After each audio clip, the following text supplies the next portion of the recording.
हाँ बेटा, जरूर उसकी माँ अपनी बेटी को तुमसे शादी करेगी। खैर ये सब बातें छोड़ो, अब चलो सोने। कल सुबह होते ही उस चिड़िया के घर रिश्ते लेने चलना है। और हाँ, मैं सब संभाल लूँगी, तुम्हें चिंता लेने की कोई ज़रूरत नहीं है। चल बेटा चल, अभी सो जाते हैं। फिर बिल्लो रानी सोने चली जाती है। फिर रात से दिन हो जाती है। सुबह होते ही बिल्लो रानी उठ जाती है। दिलबरा बेटा, ओए दिलबरा बेटा, अब उठ भी जाओ, सुबह हो गई है। भोला जी आप भी उठ जाइए, आपसे ज़रूरी कुछ बात करनी है। बिल्लो रानी की बात सुनकर दोनों बाप बेटे जग जाते हैं। क्या बात है बिल्लो रानी, आज तुम बहुत जल्दी उठ गई सुबह। और हाँ, क्या बात करनी है मुझसे? भोला जी, मैं सोच रही हूँ गुलाबो की बेटी से मैं अपने बेटे का रिश्ता करूँ। क्या दिलबरा का रिश्ता? अच्छा ये बताओ तुम दोनों उस बच्ची को किस मकसद से इस घर में लाना चाहती हो? देखो बिल्लो रानी, जो तुम्हारी दो कौड़ी की सोच है ना, उसे बंद कर दो सोचना। ये मैं कभी नहीं होने दूंगा, समझे तुम? अरे भोला जी, आप ये कैसी बातें कर रहे हैं? मुझे एहसास हो गया है, मैं बहुत शर्मिंदा महसूस कर रही हूँ। भोला जी, मैं चाहती हूँ मेरे बेटे का शादी हो, ये भी दूल्हा राजा बने। क्या आप नहीं चाहते हमारा बेटा एक नई जिंदगी शुरुआत करे? भोला जी, मैं माफ़ी मांग लूँगी गुलाबो से, वो ज़रूर शादी के लिए तैयार हो जाएगी। भोला जी बस आप मान जाइए और इस शादी के लिए तैयार हो जाइए।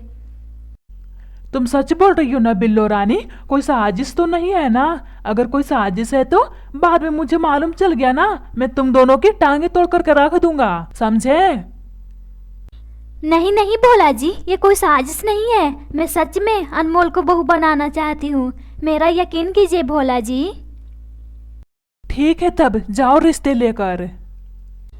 आपका धन्यवाद भोला जी, इस रिश्ते के लिए मान गए। चल दिलबरा बेटा गुलाबो जी के घर। इतना बोलकर बिल्लो रानी गुलाबो के घर चली जाती है। गुलाबो जी नमस्ते। नमस्ते नमस्ते, लेकिन आप दोनों यहाँ क्यों आए हैं हमारे घर? आप दोनों यहाँ से चले जाएं। अगर हमसे कोई भूल हो गई है तो आप मुझे माफ़ कर दीजिए। और हाँ, यहाँ से चले जाएं, हम माँ बेटे को छोड़ दीजिए अकेला। गुलाबो जी, मैं आपसे माफ़ी मांगने आई हूँ, मुझे मेरी गलती का एहसास हो गया है। गुलाबो जी मुझे माफ़ कर दें। गुलाबो जी, मैं आपकी बेटी को बहू बनाना चाहती हूँ, मुझे आपकी बेटी बहुत ज़्यादा पसंद आई। गुलाबो जी ना मत बोलिएगा। और हाँ, मैं आपसे दहेज भी नहीं लूँगी, बिना दहेज की ही शादी करूँगी। मुझे माफ़ कीजिएगा बिल्लो रानी जी, लेकिन मुझे ये रिश्ता पसंद नहीं है। मेरा जवाब आप दोनों को मिल गया है, आप जा सकते हैं। गुलाबो जी, आप अभी तक हमसे नाराज हैं। मैं पूरे दिल से माफ़ी मांगती हूँ, मुझे माफ़ कर दें। क्या आप मुझे एक मौका नहीं दे सकते हैं सुधरने का? मैं अपने बेटे के लिए रिश्ता लेकर के आई हूँ। और हाँ, मेरा बेटा सुधर गया है, अब ये किसी को नहीं मारेगा। गुलाबो जी इस रिश्ते के लिए मान जाइए, मैं आपकी बेटी को रानी बना करके रखूँगी, रानी। मान जाइए गुलाबो जी, मान जाइए इस रिश्ते के लिए। फिर गुलाबो बिल्लो रानी की बात मान जाती है और इस रिश्ते के लिए हाँ कर देती है। ठीक है बिल्लो रानी जी, इतना आप बोल रहे हैं तो मैं इस रिश्ते के लिए तैयार हूँ, लेकिन शादी के बाद मेरी बेटी को जरा से भी दुख मत देना, वरना अच्छा नहीं होगा बिल्लो रानी जी। अरे गुलाबो जी, मैं आपकी बेटी को अच्छे से रखूंगी रानी बनाकर, आप इसकी चिंता छोड़ दीजिए। और हाँ, कल हम लोग बारात लेकर आएंगे। ठीक है बिल्लो रानी जी, कल आप बारात लेकर आ जाइएगा। ठीक है गुलाबो जी, मैं कल बारात लेकर आ जाऊंगी। गुलाबो जी आपका शुक्रिया, इस शादी के लिए आप मान गई हैं। ठीक है, अब मैं चलती हूँ।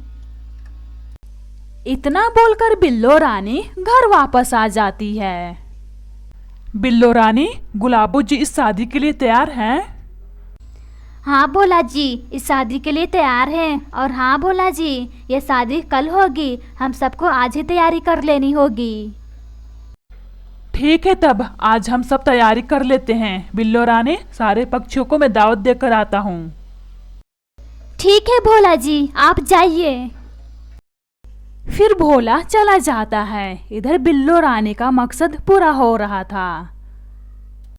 देखा दिलबरा बेटा, ये 2 कौड़ी के गुलाबो किस तरह से मान गई। उसे बहुत घमंड है ना अपनी बेटी पर। उसे इतना सताऊंगी उसकी मरी हुई नानी याद आ जाएगी। उल्लू के पट्टी। हाँ मम्मा, मैं भी उसे बहुत मारूंगा।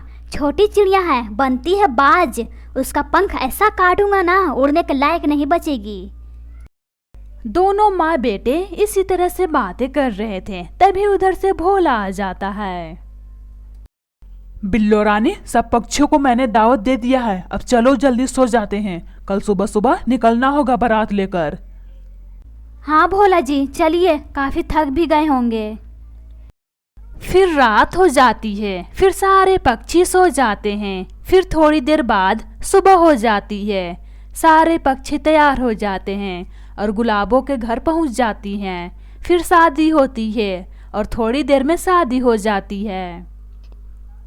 बिल्लो रानी जी, मेरी बेटी को अच्छे से रखिएगा। मैं अपनी बेटी को बहुत प्यार से रखी थी और इसे जरा से भी दुख मत दीजिएगा और ना ही ताना। तभी बिल्लो रानी सोचती है, अरे उल्लू के पट्टी, तुझे इतना भी नहीं मालूम तुम्हारी बेटी को अपने घर क्यों लेकर के जा रही हूँ। इसकी ऐसी बैंड बजाऊंगी ना, ऐसी बैंड, इसकी मरी हुई नानी याद आ जाएगी।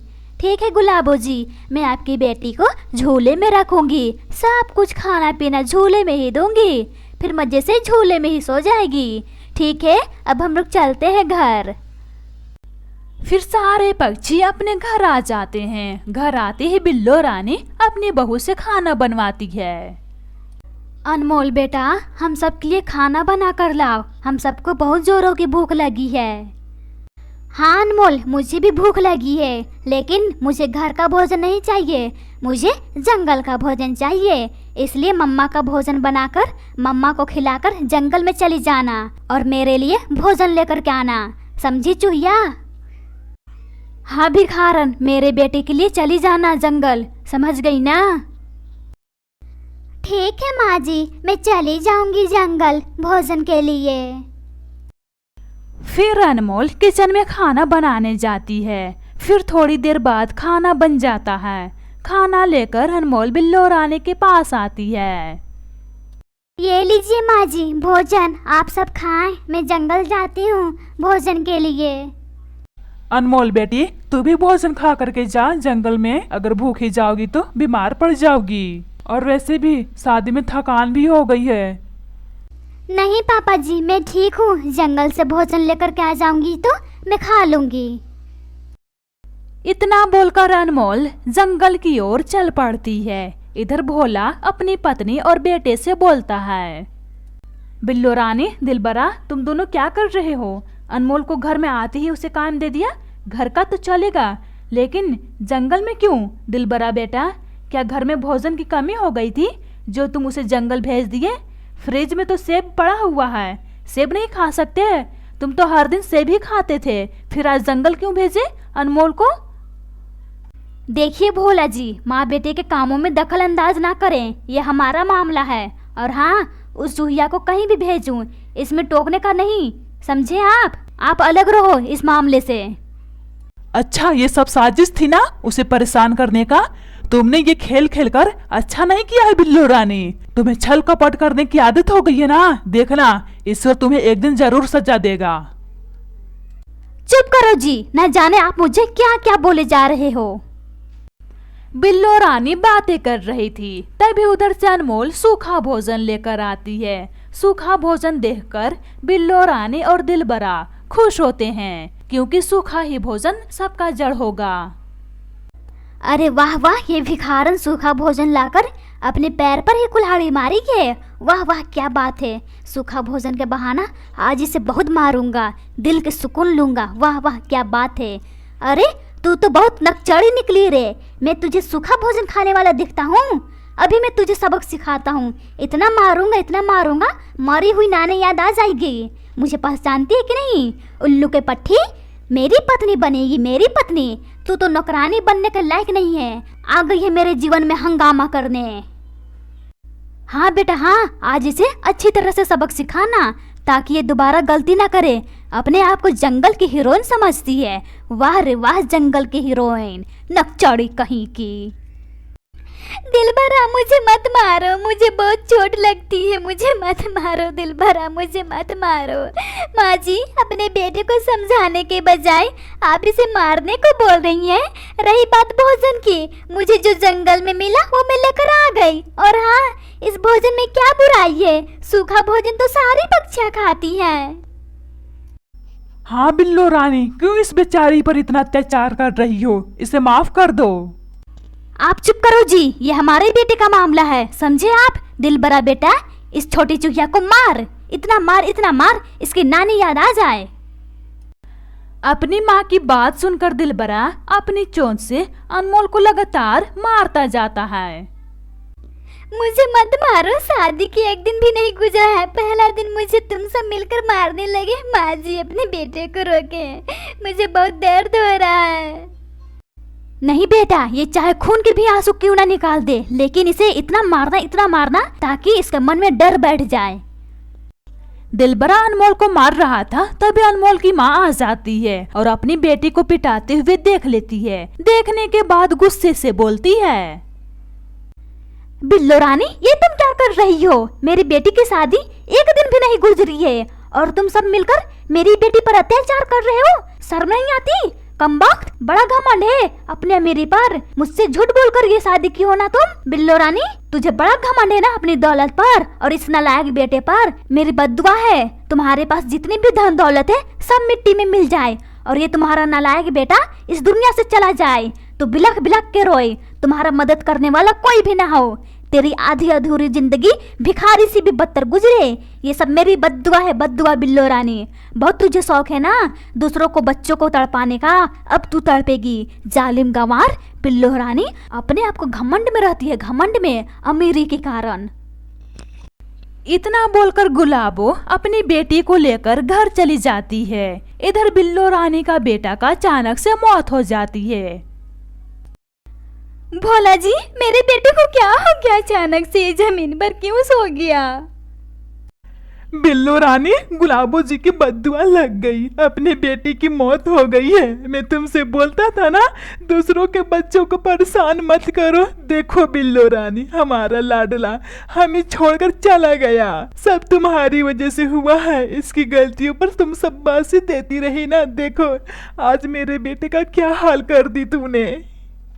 हाँ भोला जी, मेरी गलती की सजा मेरे बेटे को मिल गई। अपने बेटे को गलती पर शाबाशी देती रही। अगर आज मैं अपने बेटे को अच्छी सीख देती तो आज ये नौबत नहीं आता। भोला जी, मैं कितनी अभागन माँ हूँ। क्या माँ ऐसी होती है, अपने बच्चे को जान लेने वाली? भोला जी, मैं भी मर जाऊंगी, मुझे नहीं जीना। अपने बेटे के बिना मैं कैसे जीऊंगी? मैं भी मर जाऊंगी। बिल्लो रानी, ऐसी क्यों बातें कर रही हो? अगर तुम्हें कुछ हो जाएगा तो फिर मैं कैसे जीऊंगा? बोलो, जो हो गया उसे भूल जाओ। देर से ही सही, तुम्हें समझ में तो आई दूसरों को परेशान करने का नतीजा क्या मिलता है। हाँ भोला जी, मुझे समझ में आ गया है, लेकिन इस जंगल में जितने भी बच्चे हैं सबसे माफी मांगूंगी और अपने बच्चे जैसा प्यार दूंगी और अपनी अनमोल से भी माफी मांगूंगी। दोस्तों, आप लोग इस कहानी से क्या सीखें? और हाँ, जो मैं गलती की हूँ दूसरे बहू बेटियों को परेशान करने का, इसका नतीजा आप सब देख चुके हैं मुझे क्या मिला है। इसलिए आप सब नेक काम कीजिए और ढेर सारे दुआएं लीजिए। आपका धन्यवाद मेरी कहानी पूरी देखने का।